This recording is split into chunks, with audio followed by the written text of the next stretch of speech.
Assalamualaikum warahmatullahi wabarakatuh. Perkenalkan, nama saya Yundasari. Saya dari Sekolah Tinggi Ilmu Ekonomi Muhammadiyah Asahan.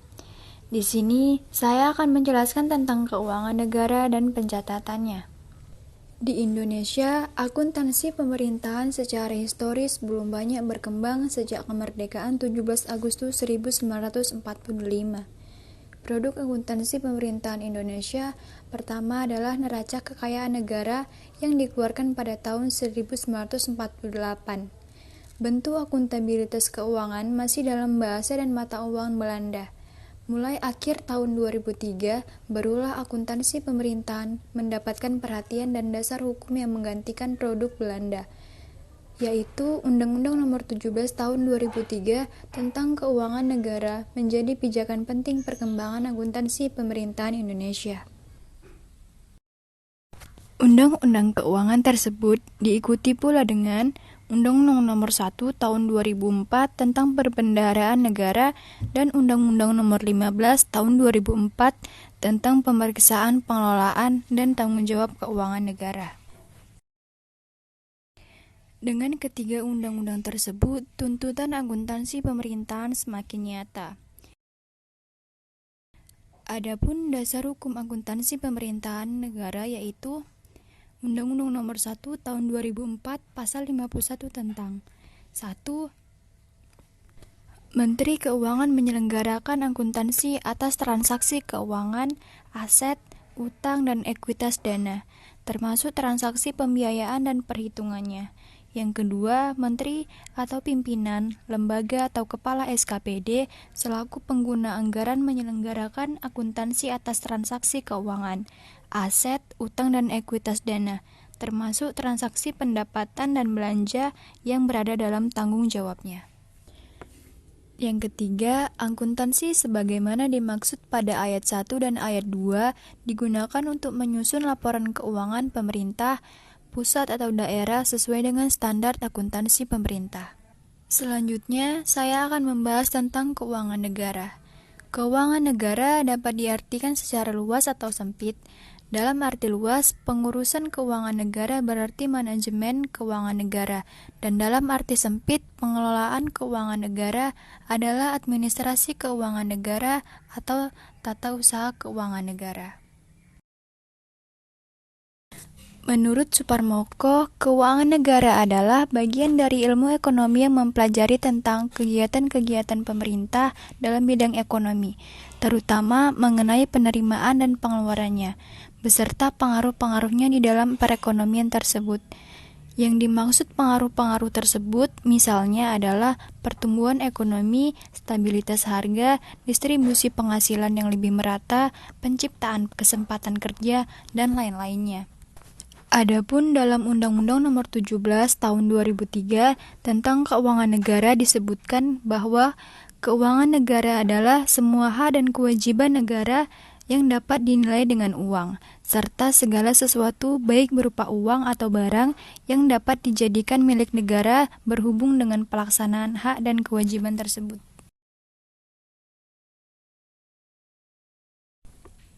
Pendekatan yang digunakan dalam merumuskan keuangan negara yaitu dari sisi objek, subjek, proses, dan tujuan. Dari sisi objek, yang dimaksud dengan keuangan negara meliputi semua hak dan kewajiban negara yang dapat dinilai dengan uang, termasuk kebijakan dan kegiatan dalam bidang fiskal, moneter, dan pengelolaan keuangan negara yang dipisahkan, serta segala sesuatu baik berupa uang maupun berupa barang yang dapat dijadikan milik negara berhubung dengan pelaksanaan hak dan kewajiban tersebut. Dari sisi subjek, yang dimaksud dengan keuangan negara meliputi seluruh objek sebagaimana yang disebutkan pada huruf A di atas yang dimiliki oleh negara dan atau dikuasai oleh pemerintah pusat, pemerintah daerah, perusahaan negara atau daerah, dan badan lain yang mempunyai kaitan dengan keuangan negara. Dari sisi proses, keuangan negara mencakup seluruh rangkaian kegiatan yang berkaitan dengan pengelolaan objek keuangan negara, mulai dari perumusan kebijakan dan pengambilan keputusan sampai dengan pertanggungjawaban. Dan yang terakhir, dari sisi tujuan, keuangan negara meliputi seluruh kebijakan, kegiatan, dan hubungan hukum yang berkaitan dengan kepemilikan atau penguasaan objek keuangan negara dalam rangka penyelenggaraan pemerintah negara.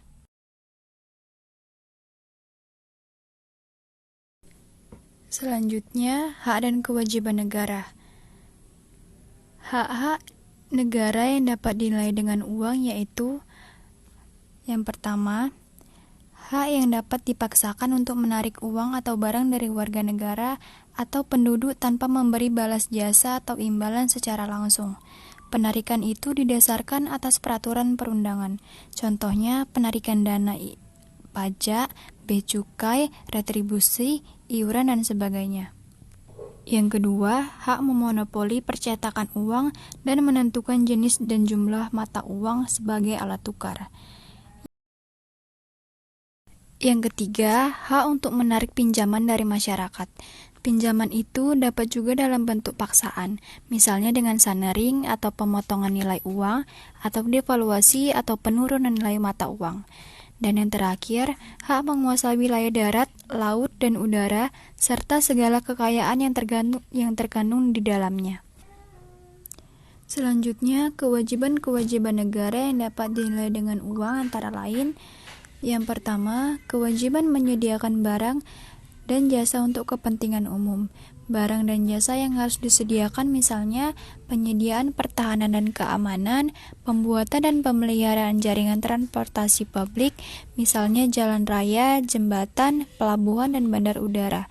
Penyediaan jasa pendidikan, terutama pendidikan dasar, termasuk pembangunan gedung sekolah, penyediaan peralatan, penyediaan guru, penyediaan dan jasa kesehatan. Penyediaan dan pemeliharaan fasilitas untuk kesejahteraan sosial atau perlindungan sosial fakir miskin dan anak terlantar, anak yatim piatu, masyarakat miskin dan pengangguran lanjut usia, dan lain-lain.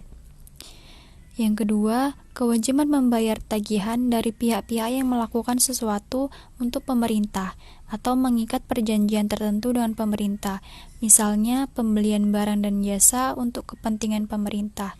Dalam hal ini, berlaku hubungan jual-beli bisa di antara pemerintah dengan warga negara. Selanjutnya, saya membahas penguasa keuangan negara.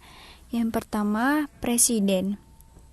Presiden adalah pemegang kekuasaan umum pengelolaan keuangan negara, sebagian dari kekuasaan pemerintahan. Kekuasaan tersebut meliputi kekuasaan yang bersifat umum dan ada pula yang bersifat khusus.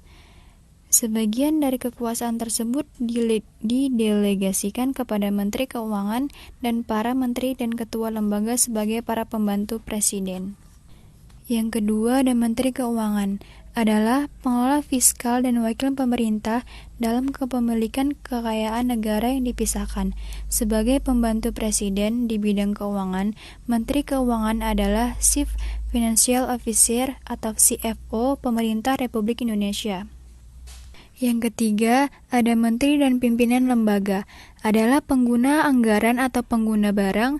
Setiap menteri dan pimpinan lembaga pada hakikatnya adalah Chief Operational Officer atau COO bagi departemen atau lembaga yang dipimpinnya.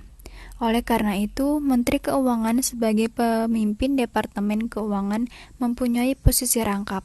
Selain sebagai pengelolaan keuangan negara, adalah juga sebagai pengguna anggaran. Yang keempat, gubernur atau bupati atau wali kota selaku kepala pemerintahan daerah sebagai pengelola keuangan daerah dan mewakili pemerintah daerah dalam kepemilikan kekayaan daerah yang dipisahkan. Selain ada pejabat pengelola keuangan daerah, ada juga yang disebut sebagai pejabat pengguna anggaran atau barang daerah, yaitu Kepala Satuan Kerja Perangkat Daerah. Dan yang terakhir, Bank Sentral, sebagai pemilik wewenang di bidang moneter berupa mengeluarkan dan mengedarkan uang. Selanjutnya, kita akan membahas Perubahan basis pencatatan dari kas menuju akrual. Standar akuntansi pemerintah atau SAP berbasis kas menuju akrual adalah SAP yang mengakui pendapatan, belanja, dan pembiayaan berbasis kas, serta mengakui aset, utang, dan ekuitas dana berbasis akrual. Lingkup peraturan pemerintah SAP berbasis kas menuju akrual tertuang dalam Peraturan Pemerintah Nomor 71 Tahun 2010 lempiran kedua. Tujuan dari peralihan laporan keuangan dari basis kas menuju akrual adalah untuk membuat penilaian real terhadap kinerja pemerintah menjadi transparan dan akuntabel. Adapun pencatatan dengan metode basis kas menuju akrual, basis kas menuju akrual melakukan pencatatan dengan cara menggunakan basis kas pada periode pelaksanaan anggaran, yaitu pendapatan diakui pada saat kas diterima ke kas negara dan belanja diakui pada saat kas dikeluarkan dari kas negara. Perbedaan mendasar SAP berbasis kas menuju akrual dengan SAP berbasis akrual terletak pada PSAP 12 mengenai laporan operasional. Neraca yang disajikan dengan basis akrual dan laporan realisasi anggaran disajikan dengan basis kas. Istilah surplus atau defisit operasional merupakan penambah atau pengurang ekuitas dan kekayaan bersih entitas pemerintahan bersangkutan. Konsekuensi dari penggunaan basis kas menuju akrual ini adalah dibutuhkannya penggunaan jurnal korolari. Jurnal ini digunakan pada akhir periode sebagai penyesuaian-penyesuaian untuk mencatat belanja tetap yang dilakukan pada periode pelaksanaan serta mencatat hak ataupun kewajiban negara. Adapun kelebihan dan kekurangan akuntansi berbasis akrual. Kelebihan akuntansi berbasis akrual yaitu beban diakui saat terjadi transaksi, sehingga informasi yang diberikan lebih handal dan terpercaya. Pendapatan diakui saat terjadi transaksi, sehingga informasi yang diberikan lebih handal dan terpercaya walaupun kas belum diterima. Setiap penerimaan dan pembayaran akan dicatat ke dalam masing-masing akun sesuai dengan transaksi yang terjadi.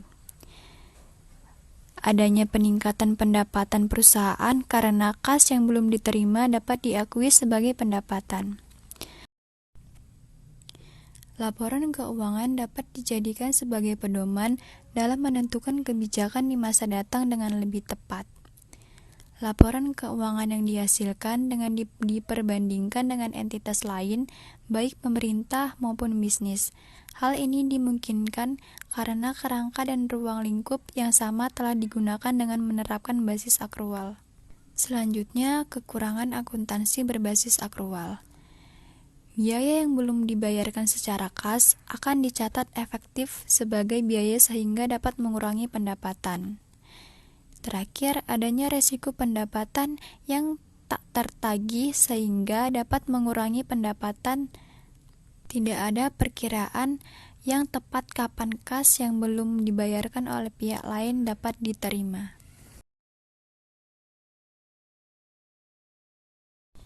Sekian presentasi online dari saya. Apabila ada kata yang salah dan penjelasan yang kurang tepat, mohon dimaklumi. Saya sudahi. Wabillahi taufiq wal hidayah. Wassalamualaikum warahmatullahi wabarakatuh.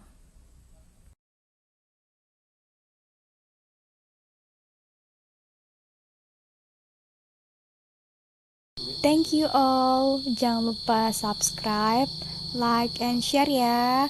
Bye-bye.